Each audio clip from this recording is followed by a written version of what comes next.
আসসালামু আলাইকুম। সবাই কেমন আছেন? আশা করি ভালো আছেন। আমিও আল্লাহর অশেষ রহমতে ভালো আছি। আলহামদুলিল্লাহ। আজকে একটা বিশেষ দিন আমাদের। কিন্তু এই বিশেষ দিনটা সেভাবে উপভোগ করতে পারলাম না। সারাক্ষণ মনে হলো যে গলার মধ্যে একটা কষ্ট, একটা চাপা কষ্ট, কান্না আটকে রেখে সামনে যা পাই তাই করে যাচ্ছি। আসলে আমরা অনেকেই হয়তো এরকম। জীবনের ভালো একটা সময়, ঠিকানা, সুন্দর জীবনের প্রত্যাশায় এতটা হতাশ থাকি যে কখন যে ওই ভালো সময়টা জীবন থেকে চলে যায় এটা অনেকেই বুঝতে পারি না। মাঝে মাঝে তো আমি এটা ভাবি যে আমি কেন বড় হলাম। ছোট সময়টা কত ভালো ছিল। আমার যখন যেখানে ইচ্ছা সেখানে যেতে পারতাম। আমার কোনো প্রেস্টিজ ছিল না, এমন কোনো ছিল না। কেউ আমায় জিজ্ঞেস করতো না যে কবে বিয়ে করবা।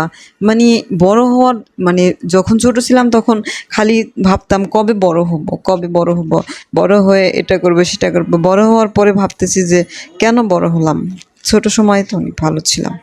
বড় হওয়ার সাথে সাথে তোমার নিজের অবস্থান তৈরি করতে হবে, তোমার এটা করতে হবে সেটা করতে হবে, তা না হলে তুমি এই পৃথিবীতে আসলে তোমার কোনো জায়গা নেই। বাবা মার কাছেও মানে জায়গাটা ছোট, মানে হালকা হয়ে যায়।